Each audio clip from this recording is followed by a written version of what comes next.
Wir sind auf der Holzhandwerk. Wir haben den Jochen von Makita endlich mal wieder mit dabei.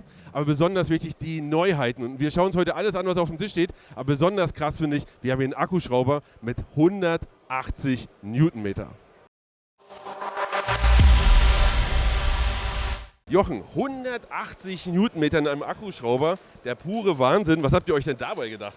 Ja, Sebastian, hier haben wir jetzt ganz neu unseren stärksten Makita-Akkuschrauber der Welt mit auf der Messe dabei.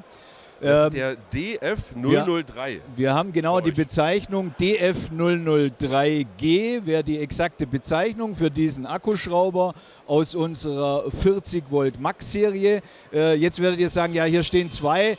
Sie stehen nicht doppelt da, sondern wie bekannt bei Makita gibt es jeden Schrauber auch als HP-Variante, HP003G mit der zusätzlichen Schlagbohrfunktion für denjenigen, der auch mal in die Wand ein Loch bohren möchte. Ja, das heißt, hier sieht man schon, hier nur Schrauben und Bohren und hier Schrauben, Bohren und Schlagen.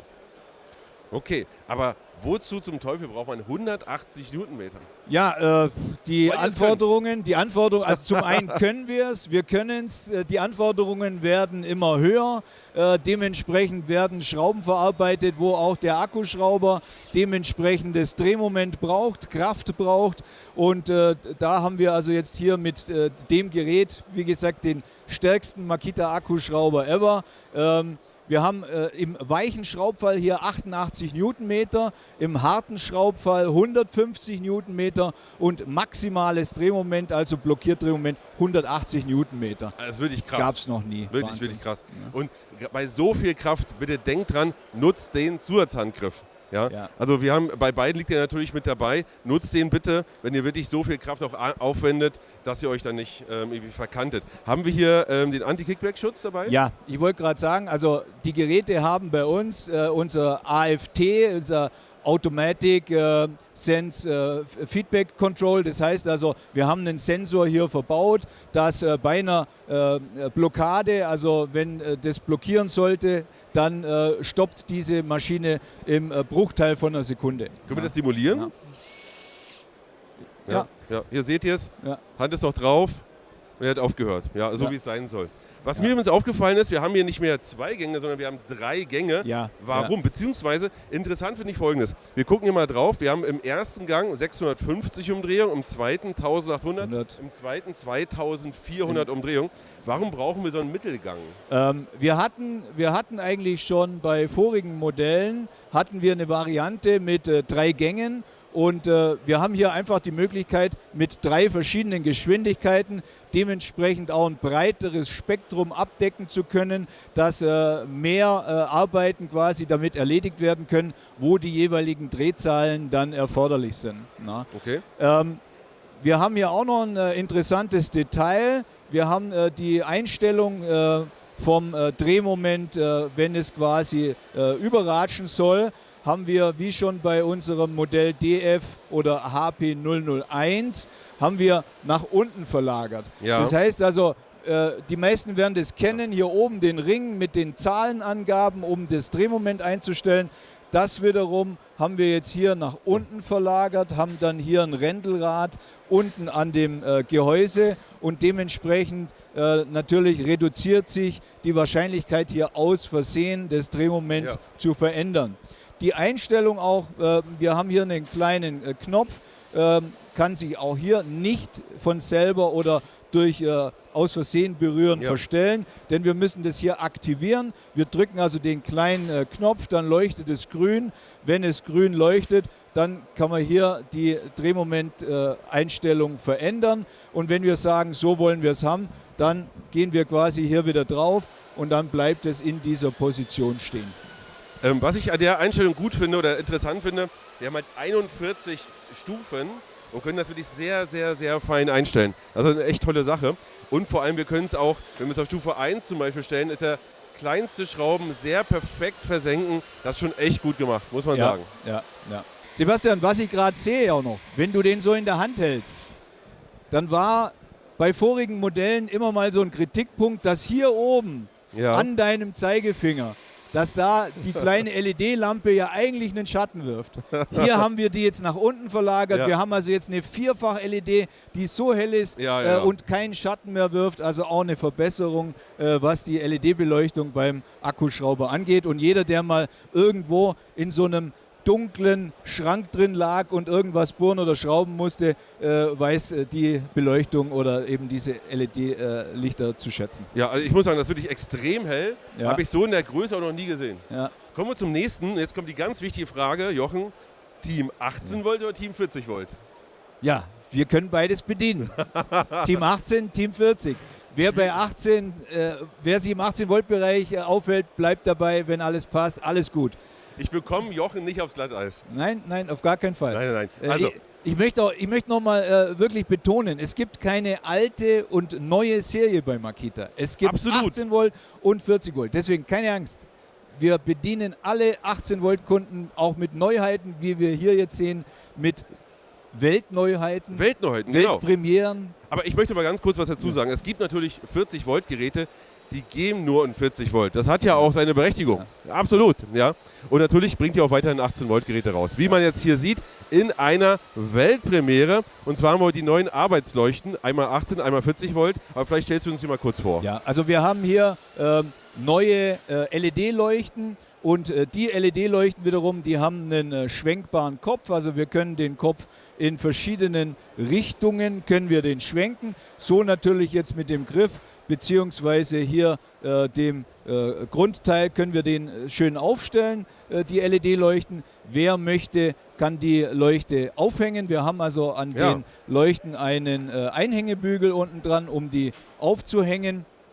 Wiederum, wer die Leuchte auf einem Stativ montieren möchte, haben wir also auch unten das Gewinde für ein Stativ, dass die also schön stabil auf ein Stativ montiert werden kann. Und ganz neu für uns hier, wir haben die Grundfläche magnetisch, also man kann die Leuchte auch tatsächlich magnetisch an einer metallischen Oberfläche hier zum Beispiel montieren. Für denjenigen, der jetzt sagt, ja, tolles Detail, magnetisch, aber diese Oberfläche könnte ja unter Umständen mein Werkstück oder Material beschädigen. Haben wir hier sogar noch so einen Schutzcover und diesen Schutzcover, den kann ich hier unten dann quasi draufsetzen und dementsprechend haben wir eine saubere, stabile, glatte Grundfläche, ohne das Material oder die Oberfläche zu beschädigen. Das ist krass. Also ich hab mich gar nicht gefragt, wozu das da ist, aber es ist ja mega. Ja.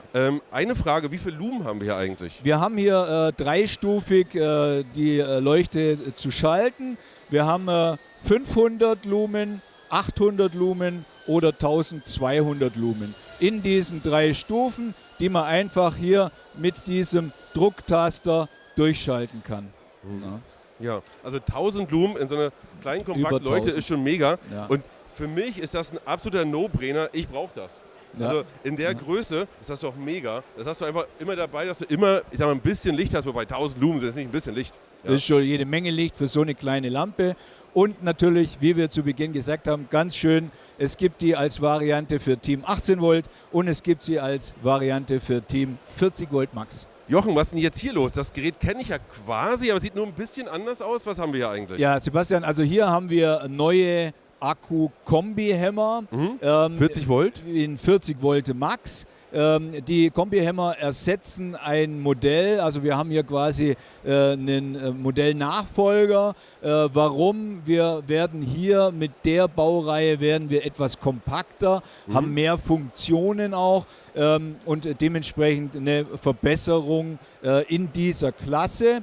Wir sprechen jetzt hier von der Klasse mit einer Schlagenergie 3,3 Joule. Also die Schlagenergie ist ja hier immer so das entscheidende Kriterium. Ja. Und jeder, der Makita Kombi-Hämmer schon mal benutzt hat, der weiß auch, dass es bei uns die Variante immer als 2 Modelle oder Typen gibt, aus dem ganz einfachen Grund. Man verwendet bei den Bohrhämmern hier die sogenannten SDS Plus Schaftbohrer, also für Betonbohrungen und Stein. Und derjenige, der jetzt sagt, okay, er hätte gern so ein Kombigerät, da haben wir dann immer noch die Variante mit dem sogenannten Schnellwechselfutter. Wir haben also so eine Bajonettverriegelung. Ihr könnt also ich zeige hier euch das mal. mit der Bajonettverriegelung, Sebastian zeigt es mal, könnt ihr quasi das SDS Plus Bohrfutter abnehmen und habt dann im Standardlieferumfang ein 13 mm Ganzmetall-Schnellspannbohrfutter und könnt dann hier quasi auch mal eine Holzbohrung vornehmen oder vielleicht sogar einen Bit einsetzen, ist dann einfach für mehrere Einsatzzwecke geeignet. Eins muss ich allerdings dazu sagen, mit diesem Schnellspannbohrfutter haben wir keine Möglichkeit mehr, dieses Schlagbohren, weil natürlich der Schläger hier nicht durch das Bohrfutter durchgeht, so wie bei dem SDS Plus Bohrfutter. Hat ja auch den Vorteil, also wenn man mal keinen Schlag braucht oder das explizit nicht haben will, kann man es so machen. Und ich sag mal, mit einem Bit vorne drin brauche ich Schlag sowieso nicht. Sollte man auf gar keinen Fall natürlich. Aber auch hier interessant, die Maschinen haben verschiedene Einstellmöglichkeiten. Wir haben also hier seitlich mittels dem Drehknopf haben wir also die Möglichkeit, so wie Sebastian schon gesagt hat oder jetzt auch gerade ausprobiert, die Schlagbohrfunktion zu deaktivieren. Dann haben wir sogar hier, deswegen Kombi-Hammer, haben wir die Möglichkeit, die Drehbewegung zu deaktivieren. Das heißt, wir stellen das auf das Hammer-Symbol und haben dann dementsprechend nur den Schlag aktiviert, können also mittels einem Meißel, Spitzmeißel, Flachmeißel, können wir also auch hier kleine Meißelarbeiten erledigen. Für viele, die den Schalter sich hier mal etwas genauer anschauen und dann sagen, Mensch, da fällt mir aber auf, ich habe doch hier auch noch eine Einstellung mit so einem kleinen weißen Punkt. Ja. Der kleine weiße Punkt, also wenn der Schalter auf den kleinen weißen Punkt zeigt, ist die Meißeleinstellung. Denn wenn wir einen Flachmeißel verwenden, dann wollen wir den vielleicht in einer anderen Position arretieren und können den quasi hier über die Meißeleinstellung genauso positionieren, wie wir den haben wollen. Bisschen drehen und dann auf Meißeln wenn wir auf Meißeln stellen, dann arretiert der Ganze. Das heißt, er dreht nicht weg, sondern er bleibt in der Position stehen. Neu bei den Geräten, wir haben jetzt hier eine Vierfachverstellung für die Drehzahl. Das heißt, wir können also 4 Geschwindigkeiten hier an dem Gerät mittels dem Druckknopf hinten und ersichtlich über die LED-Anzeige einstellen. Das Gerät hat auch, wie viele unsere Akkugeräte, hier seitlich den Schacht für den Bluetooth-Sender, also unser AWS, Automatic Wireless System. Ihr könnt das Gerät mittels einem Bluetooth-Adapter mit unseren Bluetooth-Saugern oder sogar mit einem Bluetooth-Adapter für externe Geräte mit jedem handelsüblichen Sauger verbinden. Der wird dann quasi automatisch gestartet und gestoppt durch diesen Bluetooth-Sender und Empfänger im Staubsauger. Kann ich nur empfehlen, schaut euch das mal an, die Lösung ist wirklich sehr universell nutzbar. Ja. Für diejenigen, die jetzt sagen, gut, das ist für mich nicht praktikabel, mit Staubsauger, mit Schlauch zu arbeiten, sieht man, wir haben auch hier jetzt bei den Modellen dann unsere separaten Staubabsaugadapter mit hier positioniert. Die wiederum haben jetzt keinen eigenen Motor, sondern die werden über das Lüfterrad, wird der Staub dann eingeblasen in den Behälter. Der Behälter wiederum hat aber sogar einen HEPA-Filter, also Effektivität von 99,9x%, bleibt der Staub dann abgesaugt direkt an der Bohrstelle in dem Behälter. Der Behälter hat vorne noch einen kleinen, schwarzen, runden Drehknopf. Ja, gesehen. Was hat es damit auf sich? Wenn wir den verwenden, dann setzt sich der Staub natürlich auch in das Filterelement. Das heißt, die Effizienz nimmt ab. Und um das wieder zu verbessern, können wir quasi hier, wenn wir dran drehen, haben wir so eine Art Abrüttelfunktion. Also die Vibration drückt dann den feinen Staub in den Behälter oder aus dem Filter raus. Wir haben hier auch aktuell, zumindest für uns, vielleicht sogar überhaupt eins der laufruhigsten Geräte in dieser Klasse. Wir haben also hier sogar 2 verschiedene Arten an Antivibration. Wir haben also einen Antivibrationsgriff hinten, also diesen merkt man ordentlich. Diesen Rear-Griff und sogar der Seitengriff hat diese Antivibrationsfunktion. Wir haben auch auf der Maschine hier dann noch AVT stehen. AVT steht bei Makita für Antivibrationstechnologie und die Antivibrationstechnologie ist tatsächlich hier auch nochmal separat verbaut. Also wir bauen hier ein Gegengewicht ein, dass die Schwingungen reduziert werden und dementsprechend sogar zweifach werden die Schwingungen reduziert und das Gerät damit eins der wahrscheinlich besten seiner Klasse mit diesen reduzierten Vibrationswerten. Ja. Und der schätzt das Thema nicht. Wenn ihr ein Loch bohrt, ist egal. Wenn ihr 100 Löcher bohrt, ist schon schwierig. Bei 1000, dann wisst ihr es zu schätzen. Die Vibration. Ja, absolut. Ich persönlich finde, diese Größe ist so meine Standardgröße. Wenn ich irgendwas bei mir mache, ist das immer so die Größe, mit der ich am liebsten arbeite. 3 Joule reicht locker aus für alles, was ich normalerweise mache. Mit einem großen Robo unterwegs bist, mit 32er Durchmesser, nicht mal das richtige Gerät. Aber das ist, ich will das jetzt nicht, dass es falsch klingt, aber das ist so das Brot- und Buttergerät für mich. So von der Größe her, so der Sweet Spot. Also schaut euch das unbedingt mal an. Und ihr schreibt mal bitte in die Kommentare, ob ich hier mal testen soll. Jochen, eins der ungewöhnlichsten Geräte aus meiner Sicht, die es gibt. Eine Tisch-Cup-Kreis-Gärungssäge. Ja, genau, Sebastian. Alles dabei? Tisch, Cup, Gärungssäge, alles in einem. Mit Akku. Alles in einem. Genau. Und jetzt neu bei uns als LH001G in Akku aus der 40 Volt Max Serie. Das heißt, wir haben jetzt hier auch ein Kombigerät, was wir schon viele, viele Jahre kabelgebunden im Sortiment führen, aber eben in Akku für denjenigen, der sagt, ich möchte ohne Kabel unterwegs sein, möchte nur das Gerät mit Akku betreiben, eben jetzt neu in der 40 Volt Max Serie. Ich kann dir kurz ein paar technische Daten geben. Wir haben also hier oben diese Tischkreissägenfunktion, haben wir eine maximale Schnitthöhe von 40 mm. Dann, wenn wir sagen, wir schwenken das Ganze nach oben, beziehungsweise wir verwenden es eben dann als Cup-Säge oder in der Gärung als Gärungssäge, dann haben wir jetzt bei 0 Grad zum Beispiel haben wir eine Schnittleistung von 69 mm mal 130 mm in der Tiefe und dementsprechend kann ich also mit der Säge Laminat schneiden, Sockelleisten schneiden, eben kleinere Holzleisten, solche Sachen, ohne ein großes teilstationäres Gerät mitnehmen zu müssen.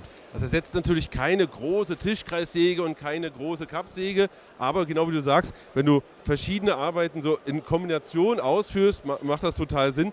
Übrigens, ich habe das ähnliche Gerät, nicht genau das, aber das ähnliche Gerät als Kabelvariante schon mal im Video gehabt. Da haben wir euch eben auch schon mal ein paar Bilder eingeblendet. Wenn ihr euch das anschauen wollt im Detail, verlinken wir das mal hier oben. Einfach mal vorbeigucken. Ist ein sehr spezielles Gerät aus meiner Sicht, aber wer das braucht, der wird es auf jeden Fall schätzen. Vielen Dank, Jochen, dass du uns das alles gezeigt hast. Interessante Neuheiten. Ich muss sagen, ich freue mich tierisch auf den Test vom Akkuschrauber und ihr schreibt mal gerne in die Kommentare, was wir genau testen sollen. Und solange für euch, ran ans Werkzeug und bis zum nächsten Mal.